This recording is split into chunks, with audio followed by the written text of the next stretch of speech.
Hi, I'm Heather. This is just a quick video on how to make a lanyard. Make your own strap. So I've got myself some scrap fabric. This is a piece of Timeless Treasures fabric. I would say a minimum of 32 to 33 inches long, depending on the length that you want it. I need a rotary cutter, a ruler, and I'm using this variegated thread today because I think this blends in quite well. Now then you need to decide on the hardware you're using. So whatever you've got, this is a 1 inch or a 25mm one. So you go on the internal width of your hardware. So this one's 1/2 inch, this one's 1 inch. Whichever one you use, I'm going to use this one.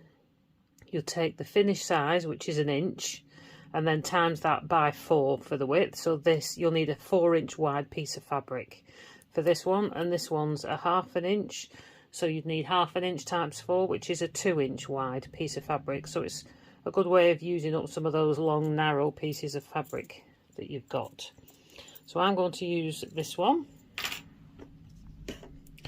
So this piece of fabric was the width of fabric on the board, which is just a little bit too long, so I'm just going to cut that down to about 32 inches.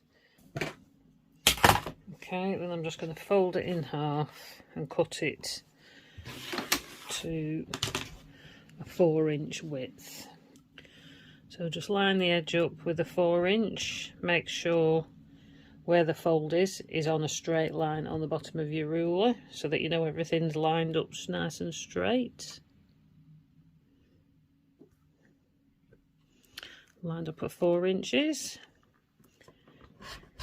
When you're cutting with one of these big rulers, I start with my hand here and then move it up as I go to try and stop it sliding. Now I don't think this needs interfacing. If you want it to be a little bit sturdier, you could add some interfacing. So the next thing we're going to do is just press it. So if you've ever made a bag strap, it's basically almost the same. So we're just going to fold long edge to long edge and then press that all the way along. And then open that back out. And then you're going to press the long edges into the centre all the way along.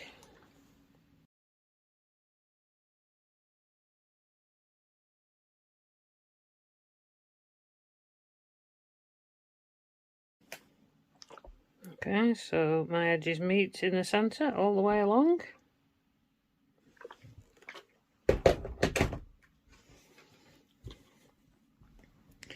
And then you're just going to fold it in half, and again press all the way along.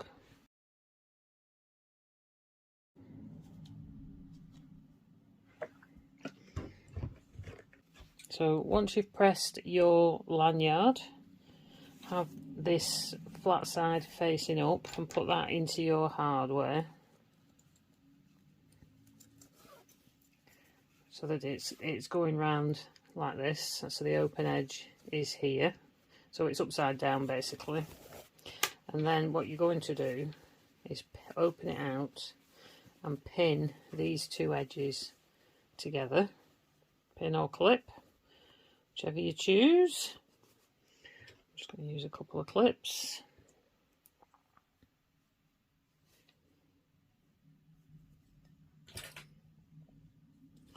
And then you were just going to sew these two together at about 1/2 inch seam allowance, 1/4 to a 1/2 inch. Once you've sewn that, just press your seam open. This will just help it lie a little bit flatter. Try not to press your creases out.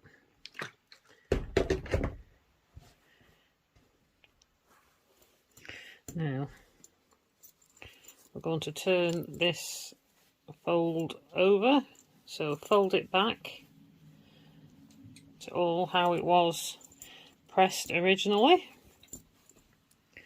Get all your folds.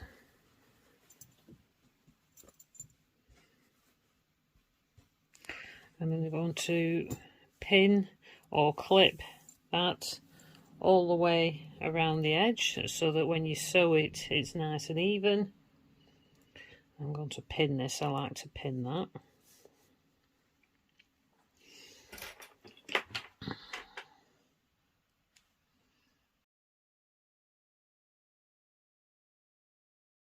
Okay, so I'm all pinned and ready to go. I'm just going to turn.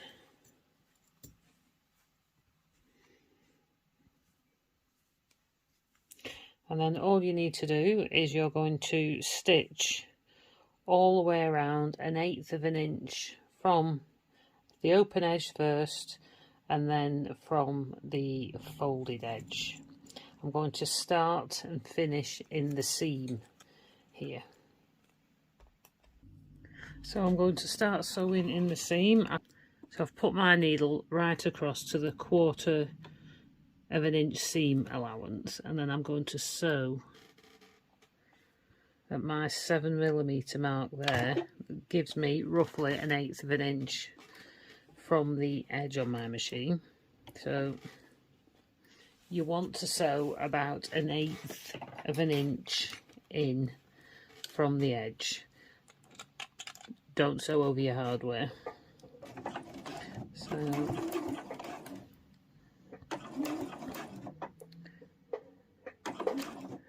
I'm going to extend my stitch length to 3.5 because that looks a bit nicer on the top stitch.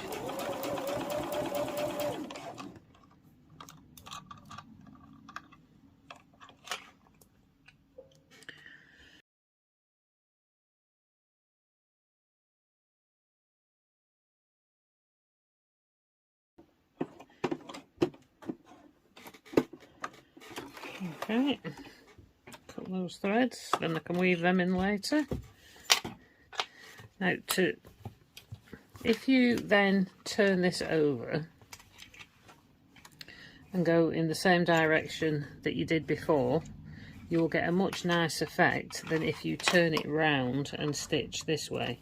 Right, so you don't get the ripple. You can get a bit of a ripple of effect if you don't do that. So I'm just going to start in the seam allowance again.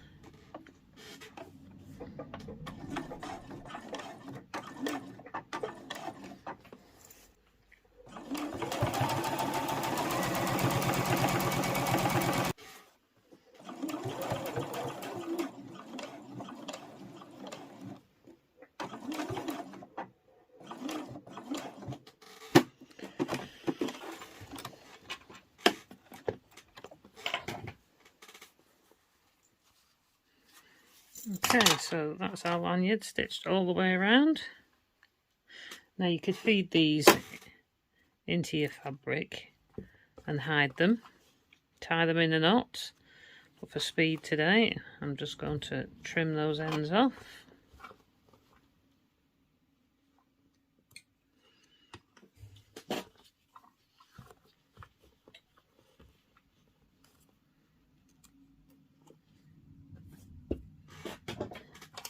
So the last thing we need to do is to sew a line to sew the lobster claw in place so it doesn't keep moving around.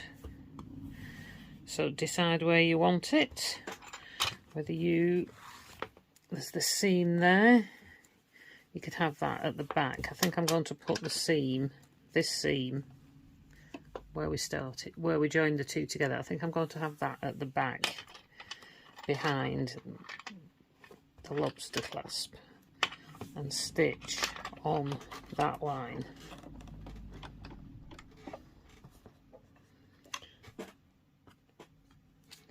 So when your foot drops off the edge like that and it's tilted a bit, I just stick a bit of cardboard at the back to level it up.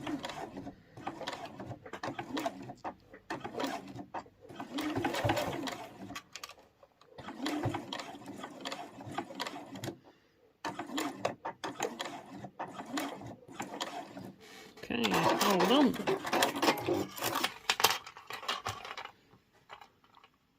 And those threads.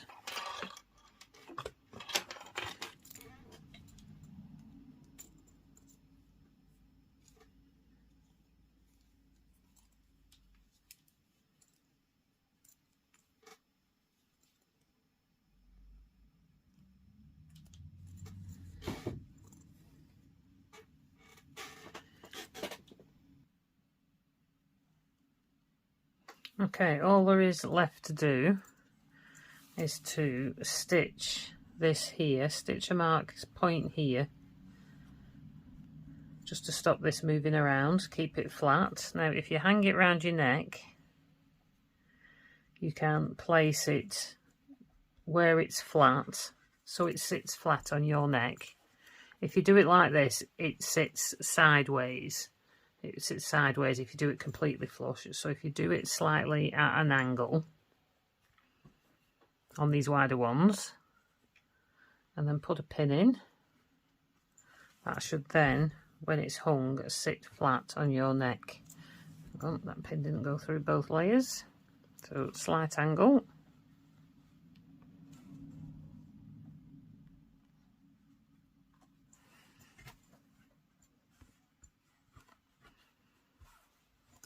So I'm just going to stitch right up against where the metal is here.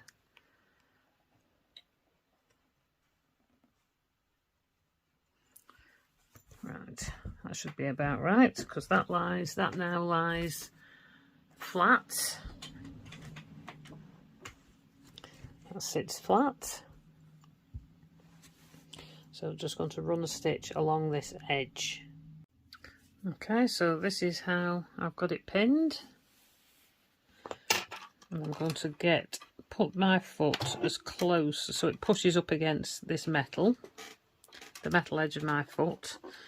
I'm going to start in the middle,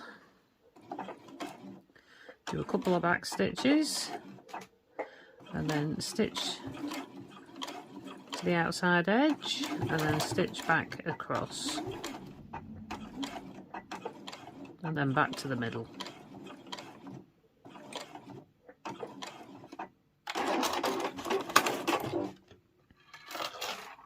And there we go. That's my lanyard stitched and all ready to wear.